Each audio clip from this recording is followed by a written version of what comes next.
It takes women to help women move ahead. Like, look at the work that Tulane's company has done. And I would love for it to get to a point that everybody sees the value in helping half of our society move forward.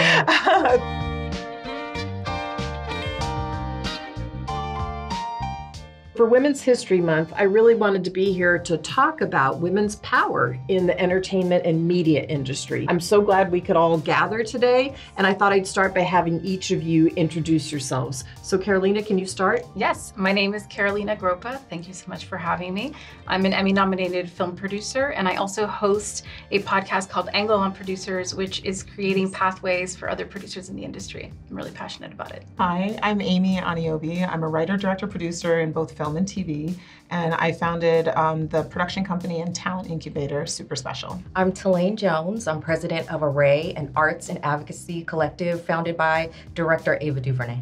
What brought you to this topic of diversity and inclusion? Was there a moment in time that made you decide, okay, I really want to be involved in this? It's inherent with who I am. I grew up in a predominantly white town as a kid, and my family is very Nigerian, and so I always felt like an outsider. So much of my journey has been like, oh wait, take up your space, be okay with who you are. When I got to spaces where I did finally feel more like myself, I realized now it's my job to empower others. Now it's my job to be the bridge to future storytellers and help other people who look like me or who come from my background find their space as well. I agree with Amy. I think it was just inherent in who I am as a human being. I'm of mixed culture, and so I grew up in the South. That always kind of has you questioning where you belong. I always knew what it felt like to be an outsider and not wanting to have people feel that way. So it really started from the beginning. I came from an industry that was failing because of where it was. When I came into the entertainment industry, I didn't want to have that same feeling. I really had to think back about what is my purpose in life? You know, why am I here? Why am I doing what I'm doing? The entertainment industry allowed me to kind of figure out what that purpose was, to really advocate for storytellers, advocate for the importance of people seeing themselves, including myself. My family's from Brazil. I'm from Brazil. I was born there, and so immigrating to America when I was 9 years old certainly was a shock in many ways. It took a while to adjust to it, and I'm so grateful for the sacrifices my parents made so that we get to pursue our dreams. And I always gravitated towards story. I learned English watching movies and TV shows, you know, that really would just pull me in, and it was always something that really moved me. And so when I decided to pursue this, there's no way I'm not going to be successful at this. There's too many sacrifices that have been made for me to come out here and not achieve something. Like you guys said, it was inherent to just having that lens on how I was seeing how people were treated and the spaces I was operating in, and why there weren't more people that looked like me, that looked like this room. And I started to dawn on me that this was something I was thinking about, but not everyone was thinking about. Right. And so I made it my business to be more, focused on bringing that to the forefront of everything that I was doing, especially as I sit in a position of hiring power. And so getting to take the time rather that is required to be able to find the candidates, to give opportunities, to take chances on people.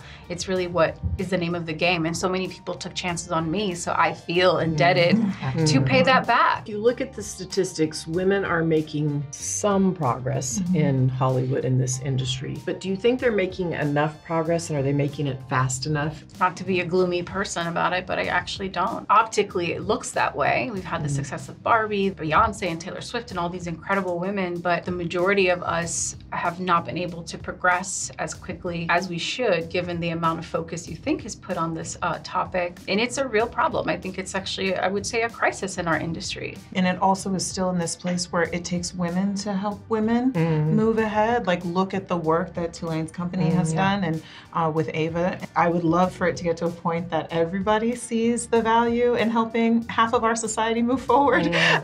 Because if we have to keep relying on each other, but barriers are still being created in front of us, then how do we actually change the narrative, and how do we actually change the landscape? And I think we're seeing a rollback in entertainment, but also politically, you know, with banning of books, a lot of women losing their positions, departments being eliminated. They're the first to go. And I think that that is really a struggle, especially when you have structures and systems where it's not built in, where it's not part of the DNA of that company to make sure that there's inclusion and that there's diversity. But it's exciting as well because now we get to change those systems and change those structures. That's hope in the work that we're doing.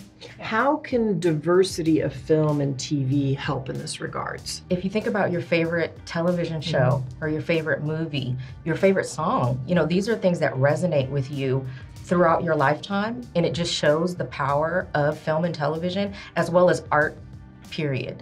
It's important for us because we could actually use this as a tool for good. I know that sounds corny, but it's so powerful, right? What we could do with, using story to be able to move people forward, to move a society forward. That's the impact. It's not just about the box office. It's not just about how many ad sales your television show can make, but really it could be a power of change. Honestly, I feel like it's art and commerce, but there's art in there.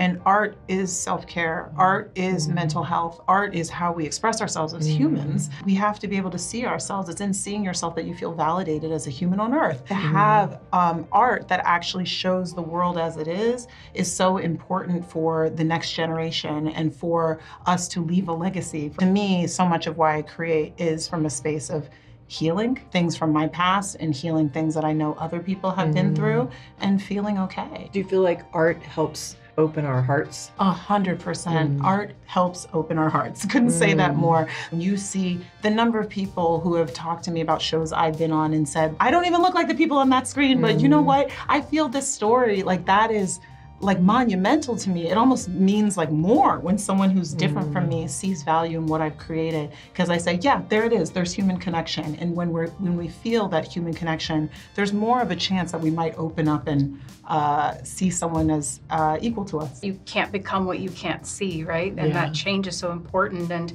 our industry does sit at the forefront of being responsible for making these changes and the kinds of stories we're able to tell and the kinds of characters we write, the casting, and then everything behind the scenes, the people that we're empowering to do these jobs. The economics of Hollywood is incredible. The amount of opportunities that exist behind the scenes. There's so many opportunities there that a lot of people don't know about. They don't have access to even understand that if they grew up and they have a certain skill set, they can transition that into an industry and find a union job that's going to set them up and really take them out of whatever financial situation they may be. And that could be a really good pathway for them. And so I think it's extremely important. And the DEI component of it is just inherent. And it's also, frankly, good business. It's you have to make stories that collectively represent the market. And that is what we are trying to do. But there always seems to be a block at taking chances on these stories that shouldn't feel like taking chances. It should just be the norm. I always hear the word risk. It's a risk. And I'm like, wait, it's a risk to represent a large segment of our country? And that feels so strange to have people push back against something. But very often it's because the deciders at the very top are so disconnected. And to counter that, I think it's a risk not to represent those people. What is the psychological impact of going through your life, not feeling yourself seen or represented, feeling disconnected? I think that does, if you were to do a study, actually matter to the collective consciousness of who we are as a society.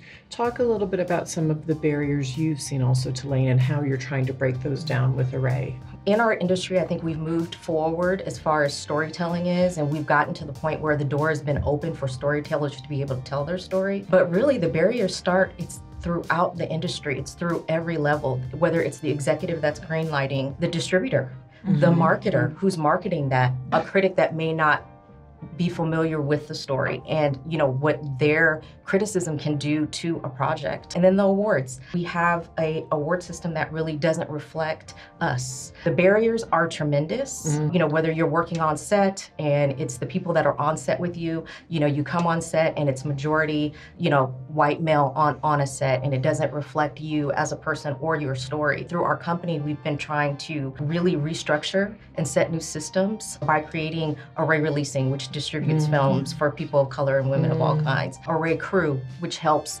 productions be able to have below the line crew that really looks like the world. And our nonprofit, we are trying to not just fund, but also educate about what the possibilities are. You're a gardener, you can work on a set. You're a mechanic, you can work on a set. You're an accountant, you can work in the entertainment industry. And so really trying to recreate what the systems and structures are going to be key for changing our industry, and also making sure that it still continues to have a life after we're gone. When I was a little girl, I always gravitated towards the shows where there were strong female characters. Being able to actually see that on screen made me say, oh, I want to be like that person, want to have that kind of role. So talk a little bit about, if you can, where do you see things actually starting to get better in this industry? I think conversations like this, I think the work that everyone here is doing is a step in the right direction. There's many ripples that are being made, but we need a tsunami is sort of how I feel. There is so much energy being put towards this, and everyone in my community that I surround myself with, this is another day, another dollar. We talk about this all the time. I live this every day. How do we expand beyond us to the other people, to our allies, that we need to collectively care about this, to make this a priority, a forefront, so that we can actually make that change. Something that gives me hope is all of the independent programs that have sprung up over the last few years to support different communities talking to each other. And when we actually are sharing information and talking to each other and sharing resources, that is how, even though one company or one organization might be fighting one barrier, another one fighting another barrier, can come together and actually create more change. It's so valuable to see like the barriers between us are disappearing, because they've treated us so bad, now we're talking. You know? There is always power in the collective. I have seen this everywhere in the world, that when people band together, you have more power in that collective. I would say any great movement has every person involved. You know, when you look at the civil rights movement, it could not have been successful if it wasn't the domestic workers involved, if it wasn't priests, if it wasn't educators, if it wasn't politicians, you know, holding hands and, you know, really wanting the same thing. And I think, you know, within our industry, that's what it's gonna take. It's gonna take all of us together, you know, to figure this out and really create, again, different structures and different systems. It's broken. You know, what we have now does not work for everyone that wants to be a part of it. And so we have to resurrect ourselves. We have to come together, you know, as a movement, as a group, and really create something different, right? That really serves all of us in different ways and has a different focus. You know, our focus, I think, in entertainment has very much been, what's the bottom line? What's the dollar? And of course, every business wants to make money, but we could be so much more powerful if the focus was in a different direction, in really using, you know, our films and TV shows to, you know, really create change. It's such a powerful thing, you know, like you were saying. You hear people coming and saying, I relate to your story. You know, even though it's not my story, even though the people on the screen may not look like me, that is so powerful. And I think that, you know, we're not taking advantage of that power at this point. And it's gonna take all of us to really shift that. You have people like, you know, Shonda Rhimes, who really has created more diversity on TV shows over time, or Reese Witherspoon started her production company and then sold it, that's telling different female stories.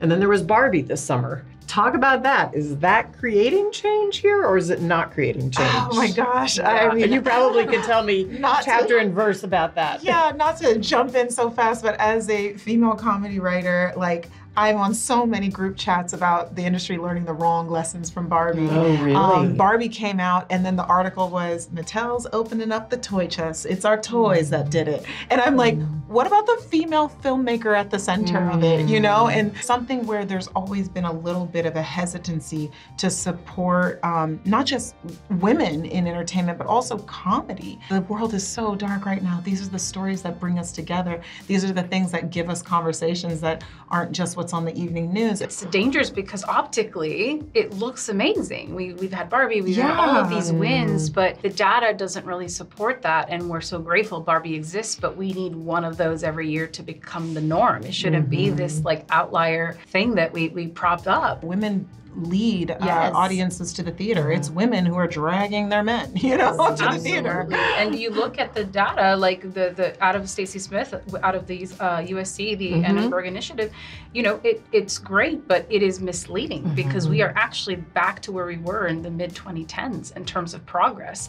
Women represented on screen, women in front and behind the camera. It's remarkable on the one hand, and we're so grateful that it exists, but you can't use that as a comp for success for progress in our industry. And even through organizations I'm a part of, like Women in Film just had their 50-year gala last year. It was incredible, inspiring. And the woman who was talking up there said, I don't want to be here in 100 years. I don't want to be celebrating 100 years of this. I want us to just be able to exist in this industry without having to quantify our gender, our identity, and just to be. And that really resonated with me, and her saying that at this rate, it will take over 100 years for us to really make that progress. And we don't have that kind of time. It's a testament to one is not enough. You can't have a one-off, right? Can't have a one-off. You gotta have a tsunami. Right? Exactly. And I think our industry also, you know, when it is just one, they kind of say, oh, it's a phenomenon. And that's not what it is. We need to have more. There are so many great stories out there that aren't receiving that same recognition. And even when one does, you know, like you said, the studies show it's just not as impactful as, you know, it's perceived to be. And it's so surprising because also women have so much buying power in this country. I mean, as you said, they're the ones who lead to the box office. Look at the summer of Beyonce and Taylor Swift. I know. Just to close out, if there was one thing you could change about the industry, what would it be? Just one? I honestly think it starts with investment in women across the board early on. How we incubate, how we nurture, how we give access and opportunities, how we invest in women. How many women can't progress because they don't have the funding to go make their first short film that's a proof of concept for a feature, because no one will give you money to do a feature, you know, unless you have a proof of concept. But so many others have been given those opportunities. So many men have been given those opportunities. Risks have been taken. Why are we so selective on who we take those risks on? I don't understand. So investing in women early on at every part of the process and at every specificity of the trade is, I think, the only way you start to, in 10, 20 years time, see this boom of women who are qualified. So when you have these executive positions open up, these C-suite jobs, you have the people that are qualified to fill them. And it isn't just like, ugh, we'll take a risk on one. If it works, awesome. If not, we're gonna go back to the other 100 candidates we've been hiring year after year. Isn't it funny that we say, oh, I'm gonna take a risk on having that woman in this job? How about, it's just great business sense to have a woman in that job because she probably knows the market pretty well. And brings a perspective you need from a business perspective. Like, I do think if I could change one thing, it would be who gets to say yes to projects across the board. I predominantly come from television, and TV was built on young executives going with their gut, like feeling a thing. And even though at the time that kind of made a slightly homogenous slate of shows, I think now that there are more executives moving up, we have to get them in positions of power before they're too advanced in their lives, not just their careers, but in their lives, to have a gut instinct anymore. Your gut is different when you have 2 mortgages and 4 kids. Your gut is different. And so I'm like, that creative gut of like, I don't know, I like it. Like, we need that back. And right now it feels like across the board everywhere, a lot of decisions are being made thinking up instead of down. And I think if we can actually think who is watching as opposed to who am I pleasing, how do I keep my job, we would actually get better shows and maybe more original content that isn't all based on IP. I honestly think it isn't one thing. Oh, well, that's true. Yeah. I really don't think that it's one thing, you know, just from both of your comments. It's really across the board. We have to really work together. We have to ingrain, you know, this philosophy and this thinking around women, around people of color, you know, that we're important and we're valued and that we need to be in every sector of our industry to make it great. So, you know, there's really not one answer, I don't think. Starting with this conversation, working collectively, setting up new systems, you know, and really making sure that it's part of the DNA of everything that we do is a start. It's just so important for also our children in society to be able to see, as you said, you can't be what you can't see, right? And to be able to look up and say, oh my gosh, look at those amazing women or those amazing people from this other country or that amazing story, and who created it? I'm interested in that, you know, or I can be like that person. It's important to have that cross intersection of industry and of thought, even though we all struggle with this in every industry. I think sometimes people can look to Hollywood and go, why aren't they doing better? Why are they making these choices? But it's like, we are collectively working really hard to make these changes, and it's important that people outside of our industry hear that. Well, my hat's off to all of you for what you're doing to try and push the industry forward.